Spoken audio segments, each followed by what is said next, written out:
ഇതാ നമ്മുടെ ആദ്യക്കുട്ടൻ ഒരു കാരണവശാലും മുട്ട കഴിക്കില്ല കേട്ടോ. അപ്പോൾ എങ്ങനെയെങ്കിലുമൊക്കെ മുട്ടയൊന്ന് കഴിപ്പിക്കണമല്ലോ എന്ന് വിചാരിച്ചിട്ട് ഞങ്ങളിതാ ഒരു പുതിയ പരീക്ഷണത്തിലേക്ക് നോക്കുക കേട്ടോ. ബ്രെഡിനകത്ത് എങ്ങനെയെങ്കിലുമൊക്കെ റോസ്റ്റ് ചെയ്ത് കഴിപ്പിക്കാമോ എന്ന് നോക്കുക കേട്ടോ.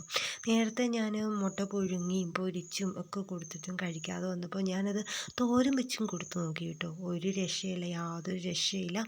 അപ്പോൾ അതാ പുതിയ പരീക്ഷണമായിട്ട് നമ്മൾ ബ്രെഡിനകത്ത് ഇങ്ങനെ റോസ്റ്റ് ചെയ്ത് കൊടുക്കാമെന്ന് പറഞ്ഞപ്പോൾ പാറുക്കുട്ടി അത് ഏറ്റെടുത്തു കേട്ടോ. പാറുക്കുട്ടി ചെയ്യാമെന്ന് പറഞ്ഞിട്ട് അവളത് ചെയ്തുകൊണ്ടിരിക്കുക കേട്ടോ. അപ്പോൾ ബ്രെഡിൻ്റെ ഒരു വശത്ത് ഇങ്ങനെ മുട്ടയൊക്കെ തൂത്ത് അത് തിരിച്ചും മറിച്ചും ഒക്കെ ഇട്ട് വീണ്ടും വീണ്ടും തൂത്ത് നന്നായിട്ട് കുറേയൊക്കെ മുട്ട അതിലേക്കൊക്കെ പറ്റിച്ച് നന്നായിട്ട് ഒന്ന് ഉണക്കി നല്ല റോസ്റ്റ് ചെയ്ത് എടുത്ത് കൊടുക്കാമെന്ന് വിചാരിച്ചു കേട്ടോ. പുള്ളി അറിയരുതല്ലോ അത് മുട്ടയാണെന്ന്. അപ്പോൾ അങ്ങനെയൊന്ന് പരീക്ഷിക്കാമെന്ന് വിചാരിച്ചിട്ട് ഇതാ ഇങ്ങനെ ചെയ്തുകൊണ്ടിരിക്കുക കേട്ടോ. നന്നായിട്ട് ഉണക്കിയെടുക്കണം. അതുകൊണ്ട് എന്താ അടുത്തൊക്കെ വന്ന് നിൽപ്പുണ്ടേ, പക്ഷേ ആളറിഞ്ഞിട്ടില്ല നെയ്യാന്നാണ് കേട്ടോ പറഞ്ഞേക്കുന്നത്. അപ്പോൾ ദാ ഇങ്ങനെ കൊണ്ട് ആദ്യക്കുട്ടിനെ കൊടുത്തു ഉണ്ടാക്കി. നല്ല ടേസ്റ്റാണെന്ന് പറഞ്ഞുകൊണ്ട് ആളിത് നന്നായിട്ട് കഴിക്കുന്നുണ്ട് കേട്ടോ. കൂടെ വീഡിയോയും കൂടി ഇങ്ങനെ പിടിക്കുന്നുണ്ട്. നല്ല സൂപ്പറാന്നൊക്കെ പറഞ്ഞുകൊണ്ടാട്ടോ കഴിക്കുന്നത്.